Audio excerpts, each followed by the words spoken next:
Olá, amigos. 9 de fevereiro de 2012. O cidadão de olho na segurança pública e o cidadão apavorado de olho na segurança pública ao assistir o que acontece no estado da Bahia, onde a Polícia Militar paralisou suas atividades, entrou em greve, praticamente com adesão total, com exceção de algumas unidades do interior e tropa de choque, e entregou à população a sanha do banditismo.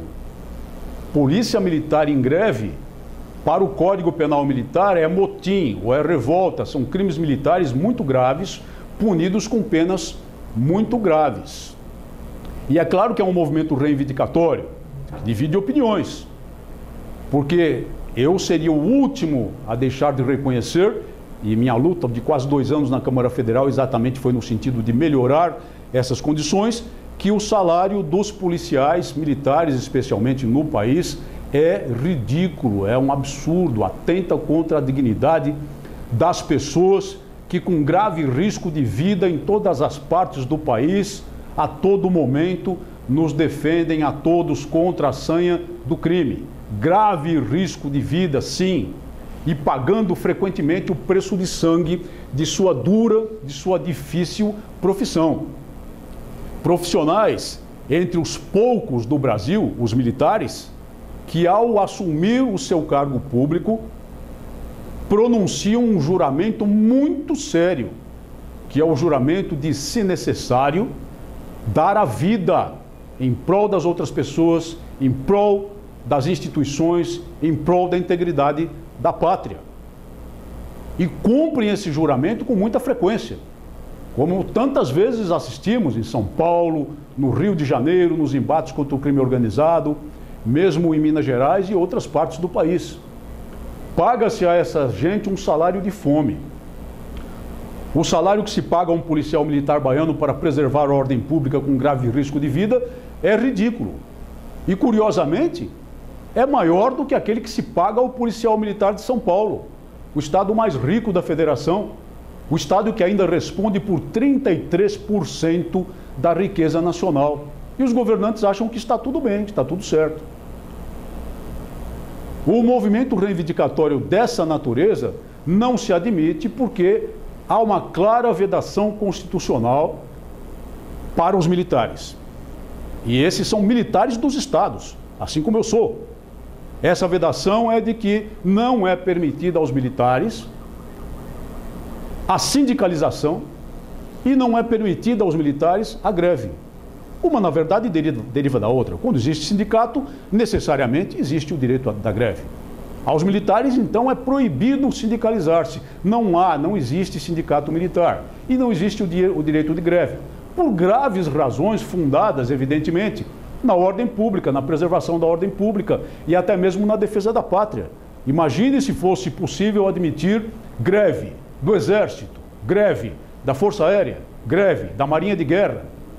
Por essa mesma razão é que não se admite a greve dos policiais militares. Eles não poderiam ter recorrido a esse meio. Mas é preciso examinar a raiz dessa crise.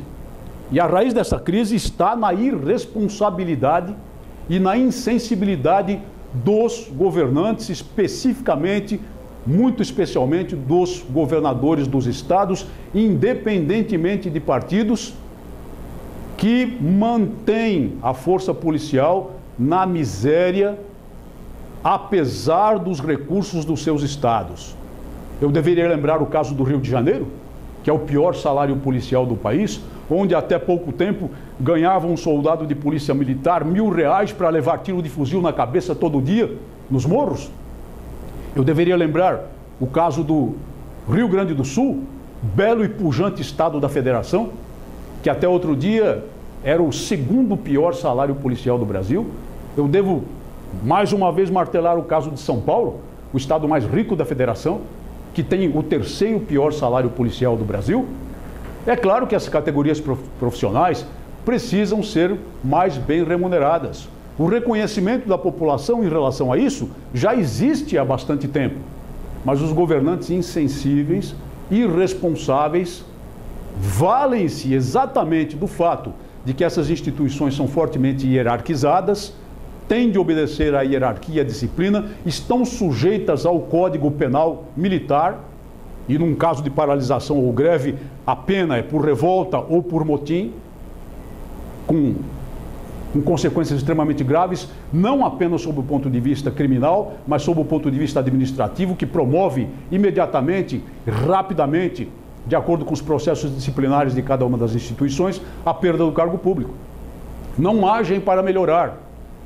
E trabalharam o tempo todo contra a proposta de emenda constitucional número 300, que depois de uma luta de quase 2 anos na minha passagem pela Câmara Federal, conseguimos aprovar contra todo o poderio do governo, criando um piso salarial nacional, não estipulado em valores, mas que deveria ser regulada por uma lei a regulamentar o texto da Constituição, a fim de, pelo menos, oferecer a essa categoria em toda a parte do país uma certa esperança, uma perspectiva de melhora a partir de um piso salarial, a partir de um mínimo salarial estabelecido constitucionalmente, como foi estabelecido constitucionalmente para os professores também. Os governadores de estado se voltaram todos, independentemente de partido, contra a PEC 300.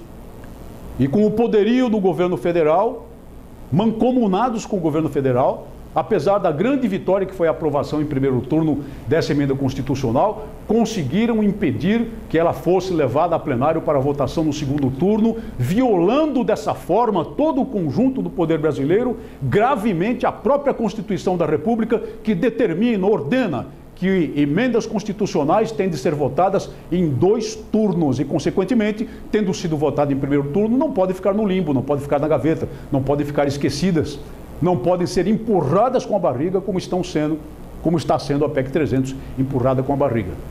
A irresponsabilidade política, a insensibilidade política desses governantes é que acaba levando a essas crises, embora de modo nenhum o movimento grevista seja justificável. Minha posição, nos meus 2 anos de Câmara Federal, para todos os movimentos de policiais militares sempre foi muito clara. É preciso fazer pressão sobre os governantes, sim, mas sempre de forma ordeira, pacífica e disciplinada, respeitadora das autoridades, respeitadora da população, respeitadora da polícia militar de cada localidade que tem a seu cargo a preservação da ordem pública. Porque não é possível uma população ser abandonada pela força policial e entregue à mercê da criminalidade. E não é possível também que policiais militares e bombeiros militares, como nós vimos agora em Salvador e outras partes da Bahia, mas principalmente Salvador e região metropolitana, aderirem ao tumulto, praticarem atos de tumulto, praticarem atos de vandalismo, que são próprios de criminosos. Isso é completamente inaceitável. Então tem de haver um equilíbrio e a pressão tem de existir sobre os governos. A melhor forma de conseguir essa pressão, como eu sempre preguei, é conseguir o apoio da população, para que a própria população faça a pressão sobre o governo, exerça a pressão sobre o governo em prol da questão salarial dos policiais militares, mas nunca a paralisação. E nunca o tumulto, nunca confundir-se o policial militar com o baderneiro que ele deve combater como responsável pela preservação da ordem pública. Então mantenho essa posição com muita clareza.